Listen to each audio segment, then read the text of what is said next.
Drama की starting हमारी female lead Chiyaan के साथ होती है, जो कि बहुत ही ड्रंक थी और वो गलती से एक होटल रूम में आ जाती है जहाँ पर पहले से ही हमारे इस ड्रामे का हीरो जीशान होता है। चियान यहाँ पर जी के साथ नाइट स्पेंड कर लेती है और नेक्स्ट मॉर्निंग जब उसे होश आता है तो वो देखती है कि उसने किसी स्ट्रेंजर के साथ नाइट स्पेंड कर लिए। वो जल्दी से यहाँ से भागने लगती है, पर फिर वो जाते जाते जी के हाथ में कुछ पैसे रख कर जाती है, ये सोचकर कि कम से कम उसे होटल रूम का तो पैसा देना चाहिए। फिर जब जी की नींद खुलती है तो वो सोचता है कि आखिर वो लड़की कहाँ भाग गई।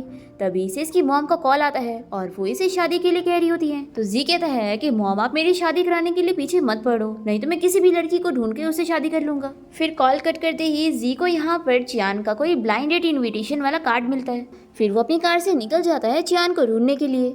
हम देखते हैं कि चियान यहाँ पर सभी को अपना एडवर्टाइजमेंट बांट रही होती है और सोचती है कि आज कैसे भी करके उसे शादी करनी है, और ये इसलिए क्योंकि चियान की ग्रैंडमा के पास बहुत ही कम टाइम है। डॉक्टर ने इसे बताया है कि उसकी ग्रैंडमा 3 महीने से ज़्यादा नहीं जी पाएंगी और ग्रैंडमा की लास्ट विश ये है कि वो चियान की शादी होते हुए देखना चाहती है। तो अपनी ग्रैंडमा के लिए चियान को कैसे भी करके किसी से भी शादी करनी होती है। चियान यहाँ पर हर लड़के से बात करने की कोशिश करती है और तभी उसे यहाँ पर उसका एक्स बॉयफ्रेंड मिल जाता है और फिर वो उसे देखकर चिल्लाने लगती है कि फैंग, तुम यहाँ पर क्या कर रहे हो। तो ये से पूछता है कि कल रात तुम कहाँ चली गई थी। चियान से कहती है कि कल तुमने मुझे ड्रंक कर किसी होटल रूम में भेज दिया था, तुम्हारी हिम्मत भी कैसे हुई। ऐसा बोलकर इसे स्लैप मारने जा रही होती है। तो हान इसका हाथ पकड़ के रोकता है और कहता है कि तुम्हें तो खुश होना चाहिए, मैंने जो 30,000 दिया था उसी में तुम्हारी ग्रैंडमा का इलाज हो रहा है और मेरे पैसों के बिना तुम्हारी ग्रैंडमा तो कब का मर जाती, तो तुम्हें पैसे तो चुकाने होंगे ना। तो चियान कहती है कि तुम बिल्कुल फिक्र मत करो, मैं तुम्हारे पैसे इंटरेस्ट के साथ लौटाऊंगी। तो ये कहता है कि कैसे लौटाओगी, तुम्हारे पास पैसे नहीं है, और हाँ, तुम दूसरे से शादी करने का सोचना भी मत, तुम सिर्फ मेरी हो और जो मैंने तुम्हें 30,000 दिए थे उसे अपना ब्राइड प्राइस समझ लेना। ऐसा बोलकर ये इसके ऊपर हाथ उठाता है और चियान गिरने लगती है। तभी जी जल्दी से उसे बचाता है और चियान इसे देखते के साथ ही पहचान लेती है और फिर जी से पूछता है कि लड़का कौन है, क्या ये तुम्हारा बॉयफ्रेंड है। तो चियान कहती है कि बिल्कुल भी नहीं, आखिर ये बंदा मेरा बॉयफ्रेंड कैसे हो सकता है। और फिर चियान फैंग से कहती है कि मैं किसी से भी शादी कर लूंगी लेकिन तुमसे नहीं करूंगी। तो फैंग को बहुत ही गुस्सा आता है और वो फिर से चियान के ऊपर हाथ उठाने जा रहा होता है। तो जी से रोकते हुए कहता है कि तुम्हें शर्म नहीं आती, तुम एक लड़की के ऊपर हाथ उठाते हो। तो फैंगी से चिल्लाता है कि तुम एक आउटसाइडर हो और हमारे मैटर में मत पड़ो। तो ये सुनने के बाद जी चियान से उसका ब्लाइंडेड वाला एडवर्टाइजमेंट ले लेता है और चियान से कहता है कि मेरा नाम जी शुआन है और मैं 28 ईयर्स का हूँ, तो क्या मैं तुम्हारे लिए सुइटेबल हूँ कि तुम मुझसे शादी कर लो। तो ये सुनते के साथ ही चियान तो इसे कहती है कि ऑफ कोर्स तुम सुइटेबल हो और फिर चियान जी के साथ यहाँ से जाने लगती है। तो फैंग यहाँ पर जी के ऊपर हाथ रख के उसे रोकता है और इसे कहता है कि तुम्हारी इतनी हिम्मत हो गई कि तुम मेरी गर्लफ्रेंड को मेरे सामने लेके जा रहे हो। तो जी शुआन इसे मारता है और नीचे गिरा देता है। फिर चियान जी शुआन को रुकने का कहती है और वो भी फैंग को स्लैप रिटर्न करती है और उसे मार के कहती है कि चीटर कहीं का। ऐसा बोलकर वो जी के साथ चली जाती है। फिर फैंग तो सभी पब्लिक में मार खाने के बाद बेइज्जती करवा के चला जाता है। फिर इसके बाद यहाँ पर चियान और जी शुआन कोर्ट जाकर अपना मैरिज सर्टिफिकेट ले लेते हैं। चियान बहुत ही खुश होती है कि अब वो ये सर्टिफिकेट दिखा के अपनी ग्रैंडमा को सुकून देगी और जी शुआन भी सोच रहा होता है कि अब उसकी मॉम उसकी शादी कराने के लिए उसके पीछे नहीं पड़ेगी। और फिर जी चियान से पूछता है कि तुम मुझे कहाँ लेके जा रही हो। तो ये कहती है कि ऑफ कोर्स मेरे पेरेंट्स से मिलाने। फिर इसके बाद चियान इसे लेकर हॉस्पिटल जाती है और अपनी ग्रैंडमा को बताती है कि मैंने शादी कर ली। ग्रैंडमा ये देखकर बहुत ही ज्यादा खुश होती है और वो चियान से पूछती है कि ये क्या काम करता है। तो ये सुनकर चियान सोचती है कि मैंने तो जल्दी जल्दी में इसे शादी कर ली और इसके काम और बैकग्राउंड के बारे में तो पूछी ही नहीं। फिर चियान सोचती है कि वैसे तो ये दिखने में और कपड़ों से तो रिच लग रहा है, तो मैं कोई भी कहानी बना लेती हूँ, नहीं तो ग्रैंडमा फिक्र करेंगी। फिर चियान बताती है कि ग्रैंडमा, मेरा हस्बैंड बहुत ही रिच है और ये अपना फैमिली बिजनेस संभाल रहा है। तो ये सुनकर तो जीशान बड़ा खुश हो रहा होता है क्योंकि यही सच है। फिर ग्रैंडमा पूछने लगती है कि ये तुम्हें अच्छे से ट्रीट करता है कि नहीं। तो चियान कहती है कि ऑफ कोर्स ग्रैंडमा, ये तो मेरा इतना ख्याल रखता है, घर के एक काम भी मुझे करने नहीं देता और अपनी पूरी सैलरी दे देता है, क्लीनिंग कुकिंग वॉशिंग सब यही करता है, मुझे तो कुछ करने ही नहीं देता। और ये सब सुनकर जी सोच रहा होता है कि ये मेरे बारे में क्या क्या बताई जा रही है। और ग्रैंडमा तो बड़ी खुश हो जाती है कि ये कितना अच्छा है, अब तो मैं सुकून से इस दुनिया से जा सकती हूँ। तो चियान कहती है कि ग्रैंडमा, आप कैसी बात कर रही हो, आप तो हमेशा मेरे साथ रहोगी।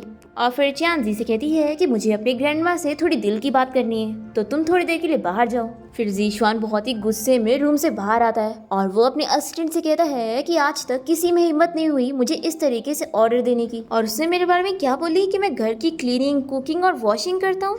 तो असिस्टेंट कहता है कि बॉस, आपने मुझे जो इस लड़की की इन्फॉर्मेशन लाने बोले थे वो मेरे को मिल गई है। इस लड़की की फैमिली में बस इसकी ग्रैंडमा और इसका छोटा भाई है, और इसकी ग्रैंडमा तो यहाँ हॉस्पिटल में एडमिट है और इसका छोटा भाई अब स्टडी कर रहा है और अपनी घर की जिम्मेदारी ये अकेले काम करके संभाल रही है। और इस लड़की के ऊपर बहुत सारे पैसों का कर्जा है और ये तो किसी को ढूंढ ही रही थी शादी करने के लिए ताकि वो बंदा इसका कर्जा भरे।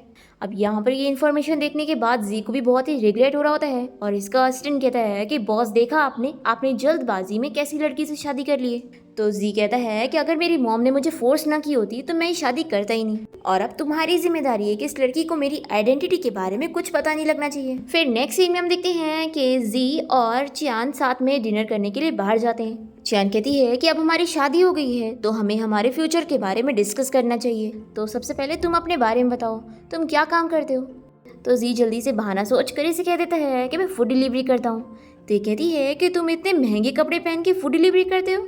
तो जी कहता है कि एक्चुअली मेरी आज क्लास रियूनियन पार्टी थी, तो अपनी इमेज बनाने के लिए मैंने महंगी ड्रेस पहना, और मेरी जॉब अच्छी चल रही है और मैं महीने का 3,000 कमा लेता हूँ। फिर चांद कहती है कि चलो अब मैं अपने आप को इंट्रोड्यूस करती हूँ, मैं भी एक कंपनी में इंटर्न की जॉब करती हूँ और मुझे महीने का 8,000 मिलता है। वैसे ये तुम्हारी सैलरी से बस थोड़ा ही ज्यादा है, लेकिन फ्यूचर में अगर तुम्हें कोई मेरी हेल्प चाहिए हो तो तुम मुझे बता सकते हो। जी तो अपने आप को बस स्माइल करते हुए दिखाकर बर्दाश्त कर रहा होता है और इसे थैंक यू वाइफ कहता है। फिर चांद कहती है कि देखो अब हमारी शादी हो गई है तो मैं तुमसे क्लियरली कहना चाहूंगी कि हमें एक साथ रहना पड़ेगा, नहीं तो मैं अपनी ग्रैंडमा को क्या बोलूंगी। और हाँ, क्योंकि हम दोनों के बीच में कोई भी इमोशनल रिलेशन नहीं है, इसलिए हमारा रिश्ता रियल हस्बैंड वाइफ की तरह नहीं होगा, तुम मुझे बिल्कुल भी टच नहीं कर सकते हो।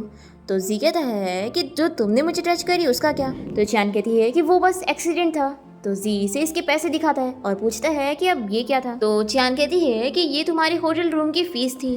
फिर जी का ऐसा रिएक्शन देखकर ये इसे 50 और देने लग जाती है और कहती है कि अब इतने तो काफी होंगे ना। जी तो सोच रहा होता है कि ये बस मुझे 250 देकर इतना ऊपर उड़ रही है। फिर चांद कहती है कि देखो मैंने तुम्हें पैसे दे दिए ना, तो अब तुम होटल वाली बात को वापस मत करना, आखिर हम एक घर में रहने वाले हैं तो एक दूसरे के बारे में तो सोचना ही होगा। पर जी कहता है कि मुझे तो नहीं लगता कि हमें ये शादी कंटिन्यू करना चाहिए, इससे बेहतर है कि हम डिवोर्स ले ले। तो चियान शॉक होकर कहती है कि बिल्कुल भी नहीं, हम डिवोर्स नहीं ले सकते। ये सोचती है कि अगर डिवोर्स हो गया तो ग्रैंडमा का क्या होगा, मैं तो चाहती हूँ कि कुछ टाइम तक ही मेरी ग्रैंडमा के सामने एक्टिंग करे। फिर वो कहती है कि हमने अभी तो शादी करे तो इतनी जल्दी डिवोर्स के लिए मैं नहीं मानूंगी। तो चलो एक काम करते हैं, मैं तुम्हें कुछ फाइनेंशियल कंपेंसेशन दे देती हूँ ताकि तुम्हें भी मुझसे शादी करने में कुछ बेनिफिट हो। तो जी कहता है कि तुम मुझे क्या ही दे सकती हो। तो चियान कहती है कि मैं तुम्हें 3,000 दे सकती हूँ। तो अब डिसाइड हो गया है कि घर का खर्चा मैं संभालूंगी। और फिर चियान इसे लेकर अपने घर आ जाती है और जी इसका छोटा सा घर देखकर पूछता है कि क्या हम यहाँ पे रहने वाले हैं। चियान कहती है कि अगर तुम्हें मेरा घर अच्छा नहीं लग रहा तो हम तुम्हारे घर पे भी रह सकते हैं, बताओ तुम कहाँ पे रहते हो। तो जी कहता है कि शाओयान विला में। ये सुनकर ही कहती है कि तुम विला में रहते हो। तो जी कहता है कि मेरा मतलब था कि विला के बाजू में एक ब्रिज है और उसकी होल में मैं रहता हूँ। तो चियान कहती है कि तुम वहाँ पर क्यों रहते हो। तो जी कहता है कि ऑफ कोर्स रेंट के पैसे बचाने के लिए। तो चियान कहती है कि देखो मैं तो ब्रिज होल में नहीं रह सकती, तो तुम्हें भी मेरे साथ मेरे घर पे रहना होगा। और वैसे तो मेरी ग्रैंडमा हॉस्पिटल में है और मेरा भाई हॉस्टल में, लेकिन फिर भी हमें उनके रूम को हाथ नहीं लगाना चाहिए, नहीं तो उन्हें हम पर शक हो जाएगा, तो इस वजह से तुम्हें यहाँ सोफा पर ही सोना पड़ेगा। जी तो ये सुनकर शॉक हो जाता है और कहता है कि तुम मुझे सोफा पर सोने के लिए कह रही हो। तो चियान कहती है कि पहले तो तुम ब्रिज के होल में सोते थे ना, तो तुम्हें सोफा पर सोने क्यों नाटक आ रहा है। और फिर चियान अपने रूम में से इसके लिए ब्लैंकेट लेकर आती है और कहती है कि ये लो तुम्हारे लिए कपड़े, ये मेरे भाई के अब कोई काम के नहीं है, तो तुम इसी से काम चला लो। ये सब बोलकर चियान अपने रूम में चली जाती है और जी यहाँ शॉक रह जाता है। फिर नेक्स्ट मॉर्निंग चियान ऑफिस जाने के लिए तैयार होकर अपने रूम से बाहर निकलती है और जी यहाँ पर सोफा पर सो रहा होता है और चियान इसके हाथ में कुछ पैसे पकड़ा देती है और यहाँ से जाने लगती है। तभी वो उठ जाता है और पूछता है कि ये क्या है। तो चियान बताती है कि ये घर के खर्चों का पैसा है, क्योंकि अब से शॉपिंग और कुकिंग का काम तुम संभालोगे, और हाँ मेरे जाने के बाद घर की क्लीनिंग स्टार्ट कर देना और जो गंदे कपड़े रखे हैं उन्हें भी वॉश कर देना। तो जी कहता है कि तुम ये सब काम मुझे करने के लिए कह रही हो। तो चियान कहती है कि मैं रोज सुबह जल्दी उठकर पैसे कमाने के लिए जाऊंगी, इसलिए घर के काम तुम नहीं करोगी तो कौन करेगा। तो जी कहता है कि मेरी फूड डिलीवरी का जॉब का क्या। तो चियान कहती है कि तुम कौन सा ज्यादा कमा लेते होंगे, और वैसे भी तुम्हें 1 या 2 ऑर्डर ही तो आता होगा, और फैमिली को संभालना सबसे ज्यादा इम्पोर्टेंट है। फिर जी कहता है कि तुम बस मुझे कुछ हजार देकर अपना हाउस हस्बैंड बनाना चाहती हो। तो चियान कहती है कि आखिर इसमें गलती क्या है कि वाइफ बाहर काम करे और हस्बैंड घर संभाले। लेकिन चलो तुम इतना अपसेट हो रहे हो तो मैं तुम्हें 1,000 और दे देती हूँ। और वो इसे पैसे पकड़ा कर यहाँ से चली जाती है। बेचारा जी तो चुप रह जाता है कि वो शादी करके कहाँ फंस गया है। फिर जी यहाँ पर अपने असिस्टेंट को कॉल करके बुलाता है और कहता है कि ये लो पैसे, घर के लिए शॉपिंग, कुकिंग, क्लीनिंग और सारे घर के काम तुम करोगे। फिर ये सारे काम सुनकर असिस्टेंट तो शॉक रह जाता है और जी यहाँ से चला जाता है। फिर जी यहाँ अपनी कार में बैठते हुए सोचता है कि मैं इतना गुड लुकिंग पर्सन हूँ, आखिर कोई मुझसे घर के काम करने के लिए कैसे बोल सकता है। और फिर वो कार से अपनी कंपनी जाने के लिए निकल जाता है। हम देखते हैं जैसे ही वो अपनी कंपनी में एंट्री मारता है तो सभी एम्प्लॉयज उसका वेलकम कर रहे होते हैं। और तभी कंपनी में चियान भी पहुंच जाती है जो कि काफी लेट हो रही थी। जैसे ही जी से देखता है तो वो भागते हुए छुपने लगता है और रिसेप्शन टेबल के पीछे अपना मुंह छुपा रहा होता है। और चियान तो जल्दी से भागते हुए चली जाती है क्योंकि उसे बहुत ज्यादा लेट हो रहा होता है। यहाँ पर स्टाफ जी से पूछने लगती है कि प्रेसिडेंट क्या आप ठीक है। तो जी से अपना काम करने का कहकर जल्दी से अपने ऑफिस में चला जाता है और वो सोचता है कि मैं इस चीज़ को ऐसे कंटिन्यू होने नहीं दे सकता। फिर वो एचआर मैनेजर को कॉल करके यहाँ पर बुलाता है और उसे चियान के बारे में पूछता है कि वो कैसे काम कर रही है। तो मैनेजर बताता है कि वो बहुत ही अच्छे से अपनी इंटर्न की जॉब कर रही है और रोज़ टाइम पर ऑफिस आती है और अब उसका टाइम पूरा हो गया है उसे रेगुलर एम्प्लॉय बनाने का। जी से पूछता है कि रेगुलर एम्प्लॉय की सैलरी कितनी है। तो मैनेजर बताता है कि 20,000। जी याद करता है कि कैसे वो उसको 1,000 देकर उसकी बेइज्जती कर रही थी। जी सोचता है कि जब वो 8,000 में इतना शो ऑफ कर रही थी तो अगर उसकी सैलरी 20,000 हो गई तो वो क्या करेगी। जी सोचता है कि नहीं, मैं उसे और उड़ने नहीं दूंगा। फिर ये मैनेजर को ऑर्डर देता है कि उसे प्रमोट करके रेगुलर एम्प्लॉय बनाने की जरूरत नहीं है, उसे और मेहनत करने दो। फिर मैनेजर के यहाँ से जाते ही जी सोचने लगता है कि मुझे कोई ना कोई रास्ता निकालना होगा उस लड़की से डिवोर्स लेने का, और जब तक डिवोर्स नहीं हो जाता तब तक मुझे गरीब बनने का प्रिटेंड करना होगा और मैं उस लड़की को अपनी आइडेंटिटी के बारे में पता लगने नहीं दे सकता, नहीं तो जब वो मेरी प्रॉपर्टी में हिस्सा मांगेगी तो बहुत प्रॉब्लम होगी। यहाँ पर हम देखते हैं कि चियान को मैनेजर बता देता है तो चियान गुस्सा होने लगती है कि आखिर मुझे प्रमोट क्यों नहीं किया जा रहा है, मैं रोज इतनी मेहनत से काम करती हूँ। तो मैनेजर कहता है कि इसमें मैं क्या कर सकता हूँ, ये तो सीईओ का ऑर्डर है। तो चियान कहती है कि मैं ये सब नहीं सहूंगी, मैं सीईओ से खुद पूछती हूँ कि आखिर वो मेरे साथ ऐसा क्यों कर रहे हैं। फिर चियान जी के ऑफिस में जाने के लिए निकल जाती है और वो सोच रही होती है कि डॉक्टर ने उसे बताया है कि ग्रैंडमा की लाइफ और आगे बढ़ाने के लिए उनकी सर्जरी करवाने की जरूरत है और उस सर्जरी में बहुत ज्यादा पैसा जाएगा और साथ ही साथ इसे फैंग को भी उसके 30,000 वापस करने। यही सारी पैसों की ज़रूरतों को सोचते हुए चियान सोचती है कि वो ये जॉब नहीं खो सकती। दूसरी तरफ हम देखते हैं बेचारा असिस्टेंट घर के सारे काम कर रहा होता है और सोचता है कि अब क्लीनिंग और वॉशिंग तो हो गई है और अब बस लास्ट कुकिंग बचा है। फिर वो जी को कॉल करके कहने लगता है कि बॉस इतना सारा काम करके तो मेरी हालत ख़राब हो चुकी है। फिर जी इसका कॉल कट करके यहाँ पर चियान को कॉल करता है और पूछता है कि पेशेंट का खाना क्या है। तो ये कहती है कि तुम एक डिलीवरी मैन और तुम्हें ये तक नहीं पता, तुम्हें बस सिंपल खाना बना के मेरी ग्रैंडमा को डिलीवर करना है और अभी मुझे बहुत ही इंपॉर्टेंट काम है इसलिए मैं कॉल रख रही हूँ। और फिर कॉल कट करती ही चियान जी के ऑफिस में आ जाती है और उसे आवाज़ देते हुए ढूंढने लगती है। जैसे ही जी से देखता है तो वो जल्दी से टेबल के नीचे छुपने लगता है और सोचता है कि आखिर ये पागल लड़की यहाँ पर क्या कर रही है। फिर चियान उसे बॉस कहते हुए उसे ढूंढने लगती है और टेबल के पास आ जाती है और फिर वो जल्दी से यहाँ से भाग लेता है और ये भी इसका पीछा करती है। जी को यहाँ पर एक डिलीवरी मैन दिख जाता है और ये जल्दी से उसका जैकेट पहन लेता है।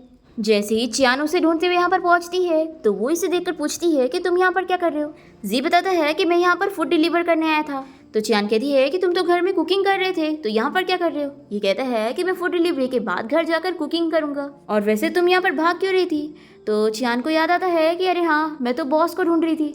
जी कहता है कि क्या तुम उस हैंडसम लड़की की बात कर रही हो जो अभी यहाँ से गुजरा था।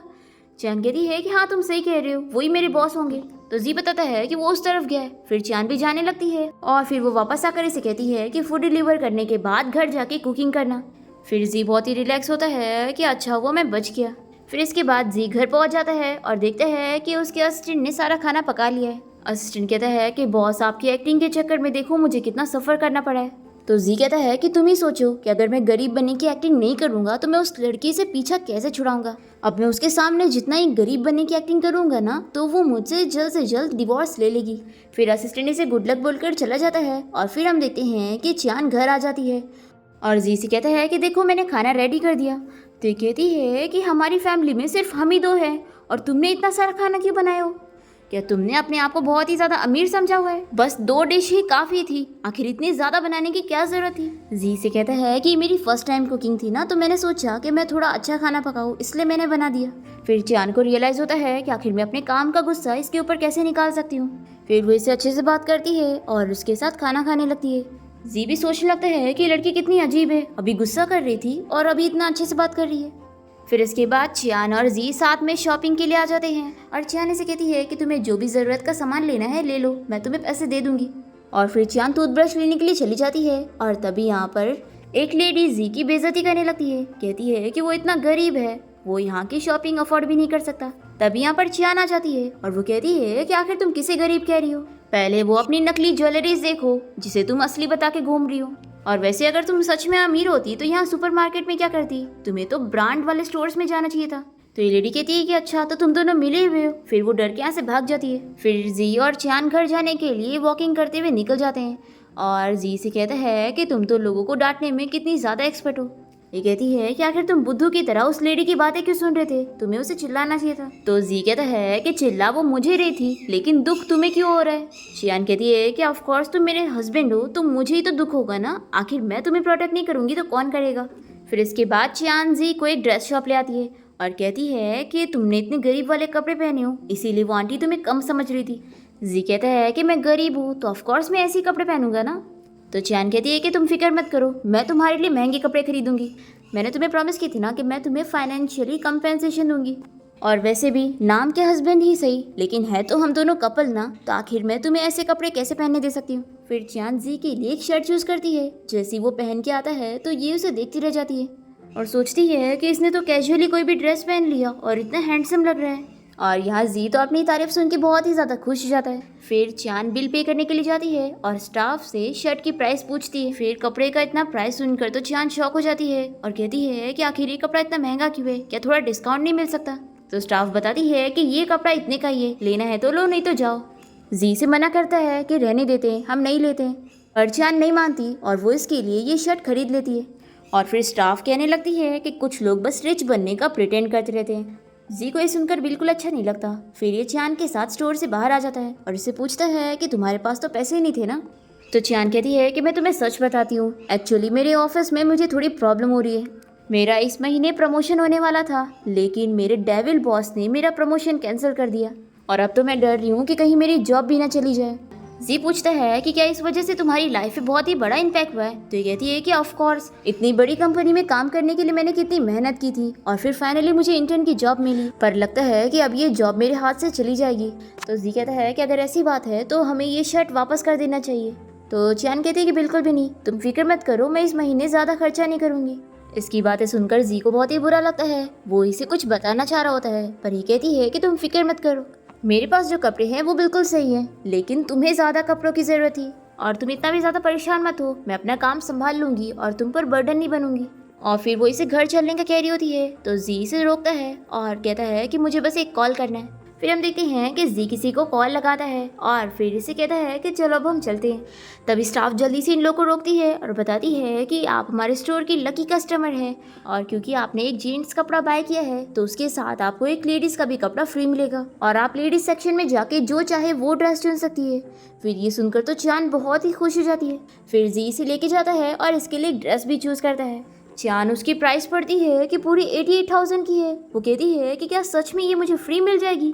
स्टाफ बताती है कि ऑफ कोर्स आपको मिल जाएगी। फिर इसके बाद चियान ड्रेस ट्राई करती है और जी तो इसे देखती रह जाता है और वो कहता है कि तुम बहुत ही ब्यूटीफुल लग रही हो। फिर कपड़े खरीदने के बाद दोनों यहाँ से जाने लगते हैं और चियान जी से कहती है कि आखिर ये लोग एक इतनी महंगी ड्रेस फ्री में कैसे बेच सकते हैं। तो जी कहता है कि आखिर तुम इसकी क्यों फिक्र कर रही हो, ज़रूर वो लोग अपने शॉप का प्रमोशन कर रहे इसलिए। चियान कहती है कि अगर मैंने तुम्हारा जेंट्स वाला कपड़ा ना खरीदी होती तो मैं इतनी लकी ना होती कि मुझे फ्री में एक ड्रेस मिलती। सच में तुमसे मिलने के बाद मैं बहुत ही ज़्यादा लकी हो गई हूँ। नेक्स्ट डे जी कंपनी में आने के बाद मैनेजर को फिर से बुलाता है और उसे कहता है कि तुम्हें चियान को दूसरे ब्रांच में ट्रांसफ़र करने की ज़रूरत नहीं है, उसे इसी कंपनी में रहने दो। और तुमने क्या बताया था कि रेगुलर एम्प्लॉयज़ की सैलरी 20,000 है ना। फिर मैनेजर कहता है कि वैसे तो काम में बहुत अच्छी है, लेकिन हमें उसे ज़्यादा सैलरी देकर सर पे नहीं उड़ाना चाहिए। फिर जी याद करने लगता है कि चियान ने इसे बोली थी कि कुछ रिच लोगों की वजह से हम बेचारों को सहना पड़ता है। जी कहता है कि तुम कितने बुरे हो जो बेचारी एम्प्लॉय के बारे में ऐसे बात कर रहे हो। अब मैं कह रहा हूँ ना, तुम्हें उसकी सैलरी 50,000 करनी है। तो मैनेजर कहता है कि बॉस, ये तो मेरे बराबर की सैलरी हो गई, ये कुछ ज़्यादा नहीं हुआ एक मामूली से एम्प्लॉय के लिए। तो जी कहता है कि ये मेरा ऑर्डर है, क्या तुम मेरे अगेंस्ट जाना चाहते हो। तो मैनेजर कहता है कि बिल्कुल भी नहीं। फिर जी कहता है कि जाओ अभी इसी वक्त चान को जाकर गुड न्यूज़ दे दो कि उसे प्रमोट किया जा रहा है और उसकी सैलरी 50,000 हो गई है। तो मैनेजर कहता है कि बॉस, ये चीज़ मैं अभी नहीं कर पाऊंगा क्योंकि वो तो छुट्टी लेकर घर गई है। उसने बताया कि उसके घर में कोई बड़ी प्रॉब्लम आ गई है, इसलिए उसे जाना पड़ेगा। दूसरी तरफ हम देखते हैं कि फैंग यहाँ अपना पैसा लेने के लिए हॉस्पिटल पहुँच जाता है और चान के छोटे भाई को मार रहा होता है। जैसे ही चान यहाँ पर पहुँचती है तो वो देखती है कि उसका भाई बेहोश हो गया है। फैंग इससे कहता है कि तुम मुझे ये सब बस करने पर मजबूर कर रही हो, आखिर तुम मुझे मेरा पैसा कब दोगी। चान कहती है कि मैंने तुम्हें बोली थी ना कि मैं तुम्हें पैसे पे कर दूंगी, और वैसे भी तुमने मुझे पूरे 1 साल से चीट किया है, तो इतना तो तुम्हें देना ही चाहिए था, लेकिन कोई बात नहीं, मैं तुम्हें पैसे वापस करूंगी। तभी फैंग इसके ऊपर हाथ उठा देता है और इतने में यहाँ पर जी आ जाता है और वो जल्दी से चियान को उठाता है और फिर जी फैंग को मारने जाता है और उसे कहता है कि लास्ट टाइम मैंने तुम्हें सबक सिखाया था, लेकिन लगता है तुम्हें अक्ल नहीं आई। मैंने बोला था ना कि लड़की के ऊपर हाथ मत उठाना। फैंग कहता है कि मुझे मारो मत, देखो मैं यहाँ पर अपना कर्जा लेने के लिए आया हूँ, और अगर तुम्हें इतना ही हीरो बन के ब्यूटी को बचाने का शौक है ना, तो उसकी जगह उसका बिल भरो। नहीं भर सकते ना, मैं जानता था, मैंने तुम्हारे बारे में सब पता कर लिया कि तुम बस एक फूड डिलीवरी मैन हो। कितने मुश्किल से तो तुम पैसे कमाते होंगे और बचा कुचा खाना खाते होंगे। फिर ये चान का मजाक उड़ाने लगता है और कहता है कि तुम तो कितनी बड़ी ब्लाइंड हो जो तुमने ऐसा बंदा ढूंढी हो अपने लिए जो तुम्हें सपोर्ट भी नहीं कर सकता, और मेरे जैसा इतनी रिच फैमिली का बंदा तुम्हें चीप लग रहा था। तभी चान इसके पास आती है और कहती है कि तुम ध्यान से सुनो, ये तुमसे 100 गुना नहीं बल्कि 1000 गुना बेहतर है, और इसके पास पैसे नहीं तो क्या हुआ, मैं तुम्हारे साथ रहने से बेहतर इसके साथ रहना पसंद करूंगी। फिर फैंग को बहुत गुस्सा आ जाती है और वो कहता है कि रुको, मैं तुम्हें छोड़ूंगा नहीं, और फिर ये जाकर ग्रैंडमा का हाथ पकड़ के उन्हें खींचने लगता है। ये दोनों जल्दी से इसे रोकते हैं और तभी ग्रैंडमा चिल्लाने लगती है कि तुम लोग झगड़ा मत करो, और फिर वो अचानक से बेहोश हो जाती है। फिर चान तो बहुत ही ज़्यादा घबरा जाती है और उसकी ग्रैंडमा को ऑपरेशन रूम में लेके जाया जाता है। अब तभी चान फैंग को एक स्लैप लगाती है और उसे कहती है कि तुम्हारा पैसा मैं इसी वक्त वापस कर दूंगी, लेकिन फिर इसके बाद तुम मेरी नज़रों के सामने कभी मत आना। फैंग कहता है कि तुमने मुझे मारने की हिम्मत कैसे की। वो इसके ऊपर फिर से हाथ उठाने जा रहा होता है तो जी इसका हाथ मोड़ देता है। फिर ये कहता है कि ठीक है, अगर मुझे 24 घंटे में पैसे नहीं मिले ना तो मैं फिर हॉस्पिटल आ जाऊंगा। फिर इसके बाद हम देखते हैं कि चियान अपने सभी फ्रेंड्स को कॉल करके उनसे पैसे उधार मांग रही होती है, पर कोई भी उसे पैसे नहीं देता। हम देखते हैं कि जी से चुपके से देख रहा होता है कि वो कितनी ज़्यादा परेशान है। तब यहाँ पर चियान का छोटा भाई आ जाता है और वो कहता है कि ब्रदर इन लॉ, मेरी सिस्टर के पास अभी मत जाओ, क्योंकि वो ऐसे टाइम पर नहीं चाहती होंगी कि उन्हें कोई भी देखे और एम्बेरस फील करवाए। फिर ये तीनों एक कैफ़े में आ जाते हैं और चियान का छोटा भाई कहता है कि मैं सोच रहा हूँ कि अब मैं अब्रॉड में स्टडी करने के लिए ना जाऊँ, और सिस्टर वो पैसे आप ग्रैंडमा की इलाज में लगा दो। तो चियान इसके लिए मना करती है और कहती है कि तुम्हारे फ्यूचर का सवाल है, तुम्हें ज़रूर जाना चाहिए, और पैसों की तुम फिक्र मत करो क्योंकि मैंने लोन ले रही हूँ। और वो इसे दिखाती है कि अगर सब कुछ अच्छा गया तो मुझे आज ही पैसे मिल जाएंगे। ये देखकर चियान का छोटा भाई कहता है कि सिस्टर आप लोन कैसे ले सकती हो, आप इसे कैसे भरोगी, मैं आपको ऐसे नहीं देख सकता। मैं सोच रहा हूँ कि अब मैं पढ़ाई नहीं करूँगा और काम करने जाऊँगा। तो चियान इसके ऊपर गुस्सा करने लगती है और समझाती है कि तुम्हारा पढ़ाई करना ज़रूरी है और तुम्हें फिक्र करने की ज़रूरत नहीं है, मैं तुम्हारी स्टडी का पैसा और ग्रैंडमा की इलाज का पैसा सबका इंतज़ाम कर दूँगी और तुम्हारा सिर्फ पढ़ाई करना होना चाहिए। फिर इसका भाई मान जाता है और यहाँ से चला जाता है और चियान रोई जा रही होती है और फिर वो जी को एक कॉन्ट्रैक्ट देने लगती है और उस पर साइन करने का कह रही होती है। वो उसे बताती है कि मैंने तुम्हें पहले नहीं बताई थी कि मैंने तुमसे शादी सिर्फ अपनी ग्रैंडमा की वजह से की थी। मेरी ग्रैंडमा बहुत ही बीमार है और उनके पास बहुत ही कम टाइम बचा है, और मैं जानती हूँ मैंने ये तुम्हारे साथ भी बहुत ही अनफेयर की हूँ, और मैं बस तुमसे यही चाहती हूँ कि तुम मेरे साथ मिलकर मेरी ग्रैंडमा के सामने एक्टिंग करो।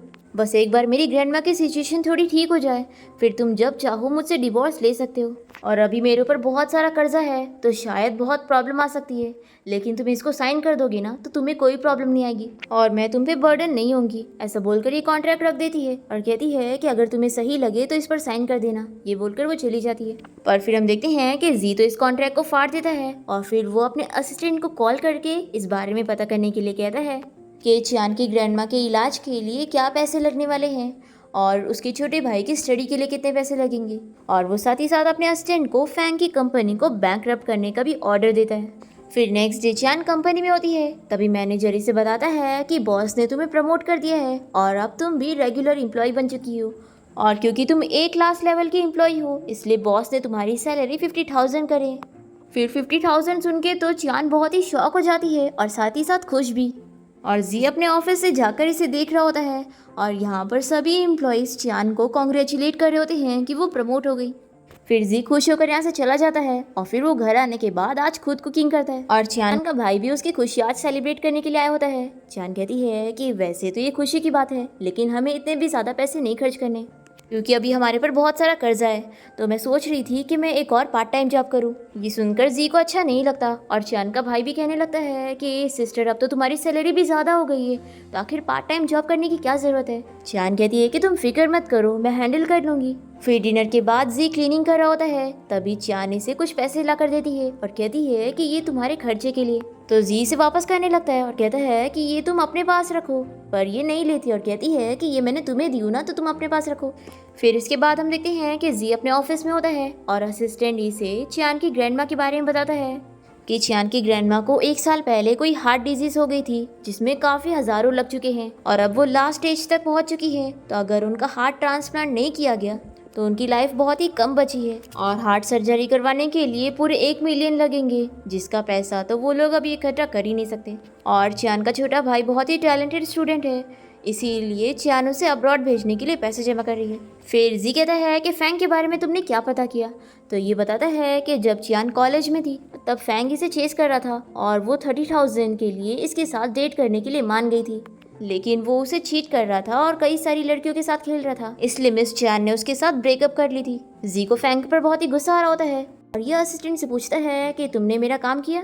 तो असिस्टेंट बताता है कि हाँ बॉस, मैंने सभी कंपनीज को उनके साथ कॉन्ट्रैक्ट करने के लिए मना कर दिया और अब तक उसे पता लग गया होगा कि वो बैंकक्रप्ट हो गया है। फिर ये सुनकर जी खुश होता है और असिस्टेंट को ऑर्डर देता है कि अब तुम्हें ये काम करना है कि तुम्हें चियान की ग्रैंडमा को 1 मिलियन डोनेट करवा देना है और चियान के छोटे भाई को स्कॉलरशिप दिलवा के उसे स्टडी के लिए अब्रॉड जाने का अरेंजमेंट करवाना है। तो असिस्टेंट शॉक होकर कहता है कि बॉस, आप उस लड़की की फैमिली के लिए इतना सब क्यों कर रहे हैं। तो जी कहता है कि अब उसके बारे में बुराई मत करना, वो मेरी वाइफ है। फिर हम देखते हैं कि जी अपनी कार में बैठ के चियान को उसकी पार्ट टाइम जॉब करते हुए देखने जाता है। वो देखता है कि यहाँ पर एक बंदा चियान को परेशान करने लगता है और उसका हाथ टच कर रहा होता है। चियान उसके ऊपर पानी फेंक देती है तो वो उसके ऊपर हाथ उठाने वाला होता है, तभी यहाँ पर जी पहुंचकर चियान को बचाता है और फिर वो इस बंदे से फाइट करने लगता है और तभी वो इसके सर पे मार देता है और इसे थोड़ी सी चोट आ जाती है। इतने में यहाँ पर जी को बचाने उसका असिस्टेंट और गार्ड्स आ जाते हैं और ये लोग इस बंदे को मार के यहाँ से लेके जाते हैं। चियान के सामने जी की पोल खुलने वाली होती है, पर वो जल्दी से बहाना कर लेता है कि वो इसे जानता ही नहीं और ये बस एक स्ट्रेंजर है जो उसकी हेल्प करने आया है। फिर जी और चियान घर आ जाते हैं और चियान इसके सर पे पट्टी लगाती है।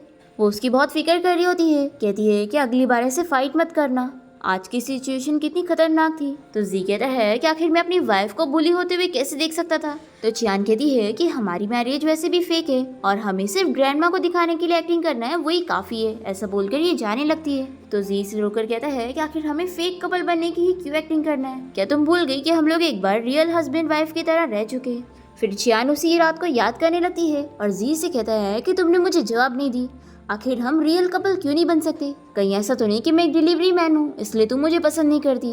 तो चियान कहती है कि ऐसा बिल्कुल भी नहीं है, बस हम दोनों को एक दूसरे के बारे में काफ़ी सारी चीज़ें नहीं पता है, इसलिए मुझे नहीं लगा कि हम लोग एक दूसरे के क्लोज हैं। तो जी कहता है कि हमें अगर एक दूसरे के बारे में नहीं पता है तो हम एक दूसरे को और जान सकते हैं। तो चियान भी मान जाती है कि हाँ ये इम्पॉसिबल नहीं है, तो क्यों ना हम ट्राई करके देखें। फिर जी तो बहुत ही खुश हो जाता है कि तुम मान गई। ये कहती है कि लेकिन मैं कह रही हूँ कि अगर हम एक दूसरे को सुइटेबल नहीं लगे तो हम डिवोर्स ले लेंगे। तभी यहाँ पर जी चियान को किस कर लेता है। नेक्स्ट डे ऑफिस में जी यहाँ चियान के ख्यालों में खोया हुआ होता है। तभी अस्टिन यहाँ पर आकर इसे बताता है कि बॉस, आपकी मॉम ने कॉल किया था और वो बहुत ही गुस्से में थी, आखिर आप उनसे मिलने क्यों नहीं जा रहे हैं, अगर आप नहीं गए तो वो यहाँ कंपनी में आ जाएंगी। तो जी कहता है कि अब तो मैंने शादी भी कर लिया, फिर भी मॉम मेरे पीछे क्यों पड़ी हुई है।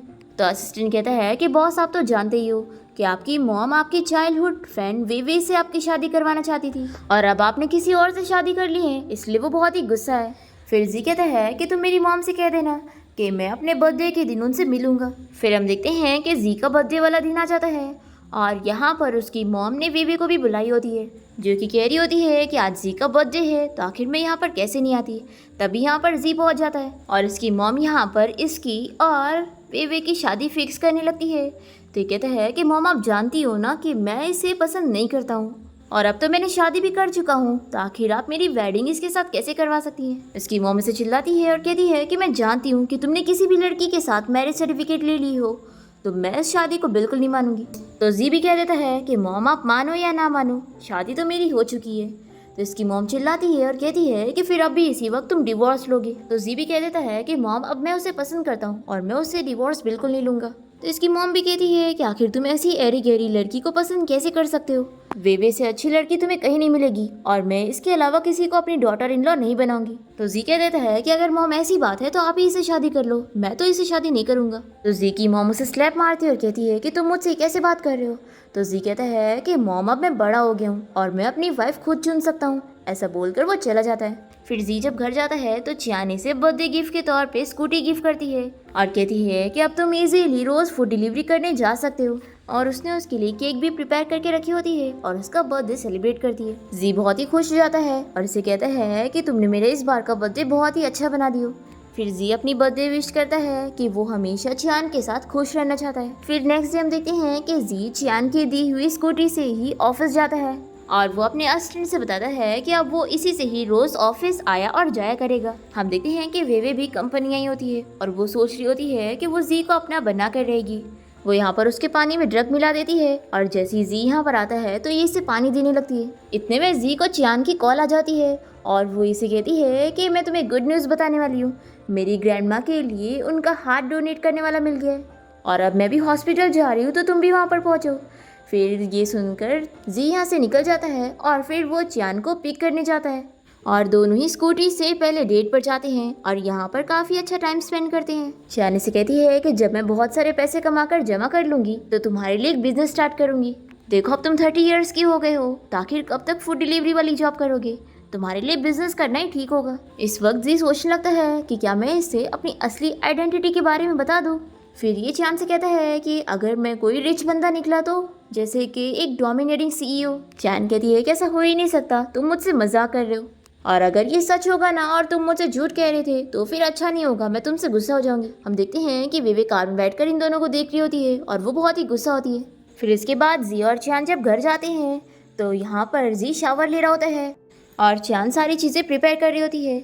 जैसे ही ये बाहर निकलता है तो वो उसे कहती है कि अब हम कपल हैं तो हमें अलग सेपरेट रूम में नहीं सोना चाहिए, हम साथ एक बेड पर भी सो सकते हैं। तो जी बहुत ही खुश होता है कि यानी तुमने मुझे पूरी तरीके से एक्सेप्ट कर ली हो, और फिर दोनों ही यहाँ पर नाइट स्पेंड कर लेते हैं। नेक्स्ट डे हम देखते हैं कि जी अपने असिस्टेंट से इस बारे में पूछ रहा होता है कि तुम मुझे कोई आइडिया बताओ जिससे कि मैं चियान को अपनी आइडेंटिटी के बारे में भी बता दूं और उसे झूठ भी ना लगे। तो असिस्टेंट यहाँ पर कोई आइडिया सोच ही नहीं पा रहा होता है। फिर हम यहाँ चियान को देखते हैं, इसके पास जी की मॉम और वेवे आ जाती है। जी की मॉम इसे चिल्लाने लगती है कि मेरा बेटा इतना रिच है इसलिए तुमने उसको फंसाई हुई हो ना, लेकिन मैं तुम्हें बता दूं कि तुम मेरी डॉटर इन लॉ कभी नहीं बन सकती, मैं तुम्हें एक्सेप्ट करूंगी ही नहीं, और तुम ज़रूर पैसों के लिए मेरे बेटे के पास आई हो, तो ये लो 1 मिलियन और मेरे बेटे की लाइफ से दूर हो जाओ। फिर ये सब सुनाने के बाद जी की मॉम यहाँ से चली जाती है और चियान तो रोने लग जाती है। और फिर इसके बाद चियान जी को कॉल करके पूछती है कि वो कहाँ पर है। तो ये जल्दी से बहाना बना के कह देता है कि मैं अभी फूड डिलीवरी कर रहा हूँ और जब तुम्हारी ऑफिस की छुट्टी होगी तो मैं तुम्हें पिक करने आ जाऊँगा। ये कहती है कि अच्छा ऐसी बात है। फिर वो जल्दी से दरवाज़ा खोल देती है। जी तो इसे देखकर शॉक रह जाता है और पूछता है कि तुम यहाँ पर क्या कर रही हो। चियान कहती है कि तुम्हारी मॉम ने बिल्कुल सच बोली थी कि तुम ही इस कंपनी के सीईओ हो, तो अब तुम मुझे झूठ बताओ कि तुम्हारा फूड डिलीवरी का ऑर्डर खत्म हो गया इसलिए तुम यहाँ पर हो। ऐसा बोलकर ये जाने लगती है। तभी जी से रोकता है और कहता है कि पहले मेरी एक्सप्लेनेशन तो सुन लो। तो ये कहती है कि मुझे कुछ नहीं सुनना, तुम मुझसे झूठ बोलकर बस मेरा मजाक उड़ा रहे थे। और फिर चियान यहाँ से चली जाती है और वो रास्ते भर में जी और अपने बारे में ही सोच रही होती है। जैसे वो घर पहुँचती है तो देखती है कि जी यहाँ पर उसका वेट कर रहा होता है। वो इसे डिवोर्स अग्रीमेंट देती है और साइन करने का कहती है। जी से कहता है कि मैं तुम्हें जानबूझ के धोखा नहीं दे रहा था। ये कहती है कि मैं जानती हूँ तुम्हें लगा होगा कि मैं पैसों की लालची हूँ और तुम्हारी प्रॉपर्टीज ले लूँगी, इसलिए तुमने मुझे नहीं बताया कि तुम रिच हो। और जो तुमने मेरी ग्रैंडमा के इलाज के लिए 1 मिलियन लगाए हो, मैं जानती हूँ कि उतना पैसा मैं अभी अफोर्ड नहीं कर सकती, लेकिन मैं वादा करती हूँ कि मैं तुम्हें पूरे पैसे लौटा दूंगी। और या फिर तुम चाहो तो तुम मेरी सैलरी में से भी काट सकते हो। 1 साल काम करके ना सही तो मैं 10 साल में तो तुम्हारे पैसे चुका ही दूंगी। और फिर चैन यहाँ पर जी का लगेज देने लगती है और उसे कहती है कि मैं तुम्हें अफोर्ड नहीं कर सकती, इसलिए तुम यहाँ से जाओ। पर जी यहाँ से जाने के लिए नहीं मानता। वो कहता है कि तुम मेरी बात सुनो, तुम जैसा सोच रही हो वैसा कुछ भी नहीं है। तभी अचानक से चियान बेहोश हो जाती है और जी से लेकर हॉस्पिटल आता है। और फिर डॉक्टर यहाँ पर इन लोगों को गुड न्यूज़ देता है कि चियान प्रेग्नेंट है। ये सुनकर जी बहुत ही खुश होता है कि हमारा बेबी आने वाला है। फिर वो यहाँ चियान से फिर से माफ़ी मांगता है और उसे कहता है कि तुम बस मुझे एक चांस दे दो, मैं दोबारा तुमसे कोई झूठ नहीं बोलूँगा। तो चियान मान जाती है। फिर हम देखते हैं कि जी अपनी मॉम को चियान को दिया हुआ वही कार्ड लाकर दे देता है और कहता है कि मॉम, मैं चियान को बिल्कुल नहीं छोड़ूंगा, क्योंकि वो मेरे बच्चे की मॉम बनने वाली है और मैं उससे बहुत प्यार करता हूँ। और आपको भी तो डॉटर इन लॉ चाहिए थी ना, और ग्रैंड चिल्ड्रन चाहिए थे, तो अब वो आपको मिल जाएंगे। तो अगर आप चियान को अपनी डॉटर इन लॉ के तौर पे एक्सेप्ट करोगी तो मैं उसे यहाँ पर ले आऊँगा, लेकिन अगर आप नहीं एक्सेप्ट कर पाओगी तो मैं भी ये फैमिली छोड़कर उसके पास चला जाऊंगा। और वो अपनी मॉम को रिजाइन लेटर दे देता है कि वो कंपनी छोड़ देगा। फिर इसकी मॉम तो बहुत ही गुस्सा हो जाती है कि तुम एक लड़की के लिए मुझसे रिश्ता तोड़ोगी। तो जी कहता है कि मॉम, अगर आप उसे एक्सेप्ट नहीं करोगी तो मैं भी अपने वाइफ और बच्चे के लिए यहाँ से जा सकता हूँ। वो जाने लगता है तो इसकी मॉम पूछती है कि आखिर तुम क्या जॉब करोगे। तो जी कहता है कि मैं फूड डिलीवरी की जॉब कर लूँगा। ये बोलकर वो चला जाता है। दूसरी तरफ चियान को न्यूज़ मिल जाती है कि जी ने कंपनी से रिजाइन दे दिया है। वो इस बारे में उसे पूछती है तो वो कहता है कि मेरी फैमिली ने मुझे निकाल दिए, तो अगर अब तुम मुझे अपने पास नहीं रखोगी तो मेरे पास तो रहने के लिए कोई जगह नहीं होगी। चियान कहती है कि क्या ये सब मेरी वजह से हो रहा है। तो ये कहता है कि बिल्कुल भी नहीं, तुम्हारे साथ रहने का डिसीजन मेरा है और मैंने अपने लिए दूसरी जॉब भी ढूंढ लिया हूँ। कल से मैं फूड डिलीवरी वाली जॉब करने वाला हूँ और अब तुम ये नहीं कह सकती कि मैं तुमसे झूठ बोल रहा था। फिर हम देखते हैं कि जी फूड डिलीवरी की जॉब करने लग जाता है और उसका असिस्टेंट उसे मिलने आता है और बताता है कि उसके जाने के बाद कंपनी की सिचुएशन बहुत ही ख़राब हो गई है। वो यहाँ पर उससे कोई प्रोजेक्ट की साइन लेने आता है तो जी साइन कर देता है और कहता है कि अब दोबारा मुझे परेशान मत करने आना, मैं बहुत ही बिजी रहता हूँ। फिर ऐसे ही दिन बीतते जाता है। जी यहाँ पर अपनी फूड डिलीवरी जॉब करके खुश होता है और ये और चियान भी अच्छे से टाइम स्पेंड कर रहे होते हैं। दूसरी तरफ जी की मॉम को कंपनी संभालना पड़ रहा होता है, जो कि वो ठीक से हैंडल नहीं कर पा रही होती है और असिस्टेंट उन्हें समझा रहा होता है कि जी के बिना ये कंपनी कोई नहीं संभाल सकता। फिर हम देखते हैं कि एक दिन जी का एक्सीडेंट हो जाता है। जैसे ही चियान को ये पता लगता है तो वो तुरंत ही हॉस्पिटल पहुंचती है और जी से कहता है कि तुम मेरी फिक्र मत करो, देखो मुझे ज़्यादा चोट नहीं आई है। तभी हम देखते हैं कि यहाँ पर जी की मॉम और वे दोनों आए होते हैं और जी की मॉम चियान से कहती है कि मैं तुम्हें घर ले जाने आई हूँ, क्योंकि अब तुम्हारे बिना मेरा बेटा तो मेरे साथ नहीं चलेगा, तो तुम भी मेरे साथ चलोगी, क्योंकि मैं नहीं चाहती हूँ कि मेरा बेटा फूड डिलीवरी की जॉब करे। फिर इसके बाद चियान जी से कहती है कि जब तुम मेरे लिए इतना कुछ कर सकते हो तो मैं तुम्हारे लिए कुछ क्यों नहीं कर सकती, तो मैं रेडी हूँ तुम्हारे साथ तुम्हारे घर चलने के लिए। फिर हॉस्पिटल से डिस्चार्ज होने के बाद जी चियान को लेकर अपनी मॉम के घर आ जाता है और वे भी यहाँ पर अपना बैग लेकर आई होती है कुछ दिनों के लिए रहने के लिए। तो यहाँ पर जी मना करने लगता है कि हमें वे को घर पे नहीं रखना चाहिए, पर चियान इसे समझाती है कि रहने दो, अगर वो रहना चाहती है तो हमें फोर्स नहीं करना चाहिए। फिर रूम में आने के बाद जी चियान को समझाता है कि आखिर तुमने मुझे क्यों रोकी, तुम्हें पता भी है मेरी मॉम वे से ही मेरी शादी करवाना चाहती थी और अब वो इस घर में रुक रही है तो वो तुम्हारे साथ कुछ भी करने की कोशिश कर सकती है, इसलिए अब तुम्हें उससे कितना बच के रहना पड़ेगा। तो चियान कहती है कि तुम फिक्र मत करो, मैं हैंडल कर लूंगी। वे तो यहाँ पर प्लानिंग कर रही होती है चियान को यहाँ से निकालने के लिए। वो जानबूझ के सीढ़ियों पर तेल लगा देती है ताकि वो यहाँ से गिर जाए और उसका मिसकैरेज हो जाए। पर हम देखते हैं कि चियान की जगह यहाँ पर जी की मॉम गिर जाती है और फिर इन्हें इतनी चोट आ जाती है कि इन्हें हॉस्पिटल में एडमिट होना पड़ता है। फिर चियान यहाँ पर हॉस्पिटल में जी की मॉम की काफ़ी केयर कर रही होती है और दूसरी तरफ वे यहाँ जी को अकेला घर पे देखकर उसे सेड्यूस करने जाती है, पर जी से चिल्ला के अपने आप से दूर करता है और कहता है कि तुम मेरी वाइफ के बराबर भी नहीं हो और वो तुमसे लाख गुना बेहतर है, इसलिए तुम उसके साथ कभी कंपैरिजन भी मत करना। फिर वे को तो बहुत ही गुस्सा आ जाता है कि मेरी कितनी बेइज्जती करके गया। फिर नेक्स्ट डे चियान यहाँ जी की मॉम की केयर कर ही रही होती है कि तभी यहाँ पर वे आ जाती है। चियान कहती है कि मॉम मैं आपके लिए सूप गर्म करके लेकर आती हूँ। चियान के जाते ही जी की मॉम वे से कहने लगती है कि हम इस लड़की को कितना गलत समझ रहे थे, लेकिन ये तो सच में बहुत ही अच्छी है। तो वे कहती है कि आंटी आपको क्या पता, ये बस आपको दिखाने के लिए एक्टिंग कर रही है। फिर हम देखते हैं कि जैसे ही वो सूप लेकर आ जाती है तो चुपके से वे उसके सूप में कुछ मिला देती है और फिर वो एक्टिंग करते हुए जी की मॉम से कहती है कि मुझे कुछ काम है तो मुझे जाना होगा। ये बोलकर वो चली जाती है।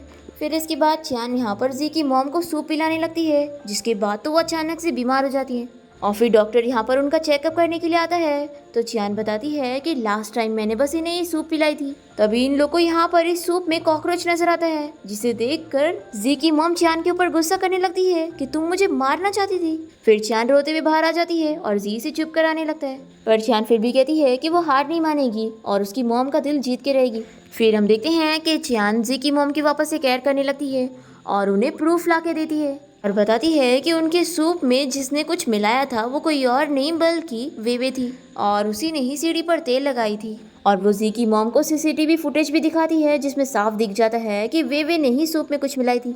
फिर चियान जी की मॉम को इस बारे में सोचने का कहकर चली जाती है। तभी यहाँ पर जी की मॉम के पास वेवे आ जाती है और वो कहती है कि मैंने सब कुछ सुन ली हूँ।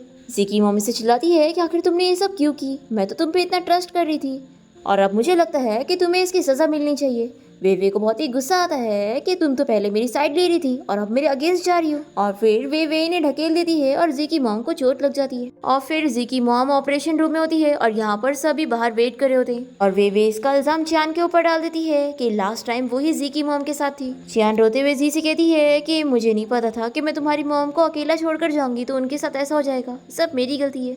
जी से चुप कराता है कि तुम्हारी कोई गलती नहीं है और फिर वो अपनी मॉम के लिए रोए जा रहा होता है। वे भी सोचती है कि मैं देखती हूँ कि तुम दोनों का प्यार कब तक टिकेगा। जी की मॉम अभी तक ठीक नहीं हुई होती है और जी बेचारा रो रहा होता है और चियान यहाँ पर अपने भाई के पास होती है और उसे बताती है कि वो जी को फेस नहीं कर पा रही। फिर चियान सोच लेती है कि उसे जी से डिवोर्स ले लेना चाहिए, यही उसके लिए ज्यादा बेहतर होगा। फिर वो जी को जाके डिवोर्स एग्रीमेंट दे देती है और उसे साइन करने का कहकर यहाँ से चली जाती है। फिर इसके बाद चियान को न्यूज मिलती है कि जी वेवे से शादी करने वाला है। चियान बहुत ही अपसेट हो जाती है और जी इसे अपनी शादी का इनविटेशन कार्ड भी भेजता है। चियान को बहुत ही बुरा लगता है और ये अपने भाई से कहती है कि जरूर उसने मुझे ये इसलिए भेजा है ताकि मैं उसे पूरी तरीके से भूल पाऊँ, तब वो जो चाहता है मैं वो करूंगी, मैं उसकी शादी में जरूर जाऊंगी। और फिर ये अपने भाई के साथ यहाँ शादी में पहुंच जाती है। हम देखते हैं कि ये सब जी का प्लान होता है। वो सभी के सामने वेवे की पोल खोलता है। जी की मॉम ठीक हो चुकी होती है और वो यहाँ पर आकर सारा सच बता देती है कि वेवे ने ही उन्हें ढकेली थी और वो उसके डैड को प्रूफ भी दे देती है। फिर वेवे के डैड को गुस्सा आता है और वो वेवे के साथ अपना रिश्ता तोड़ के चले जाते हैं। फिर जी यहाँ पर वेवे को अरेस्ट करवा देता है। ऑफिसर वेवे को यहाँ से ले जाने लगते हैं। तभी ये यहाँ पर चियान को देख लेती है और कहती है कि सब तुम्हारी वजह से हो रहा है, तुम मेरी लाइफ में क्यों आई। फिर जैसे ही जी यहाँ पर चियान को देखता है तो उसे खुश होकर जल्दी से उसके पास आता है और उसे दिखाता है कि उसने डिवोर्स एग्रीमेंट पे साइन किया ही नहीं था और ये सब उसकी प्लानिंग थी ताकि वो वेवे को अच्छे से सजा दे सके। फिर जी यहाँ पर चियान को प्रपोज करता है और उसे फिर से शादी करने के लिए कहता है। जी की मॉम भी चियान को डॉटर इन लॉ के तौर पे एक्सेप्ट कर लेती है तो चियान बहुत ही ज्यादा खुश होती है। और फिर चियान की ग्रैंडमा की सर्जरी भी अच्छे से कंप्लीट हो गई थी तो वो भी ठीक हो जाती है और जी चियान की ग्रैंडमा और उसके छोटे भाई को अपने घर ले आता है और बताता है कि अब वो लोग भी उसके और उसकी मॉम के साथ रहेंगे। चियान का छोटा भाई बहुत ही खुश होता है कि मुझे तो इतना रिच ब्रदर इन लॉ मिल गया है जो मेरा इतना ख्याल रख रहा है। और यहाँ पर जी की मॉम चियान की ग्रैंडमा का ख्याल रख रही होती है और फिर जी और चियान भी बहुत ही खुश होते हैं और इसी के साथ इस ड्रामा की हैप्पी एंडिंग यहाँ पर हो जाती है।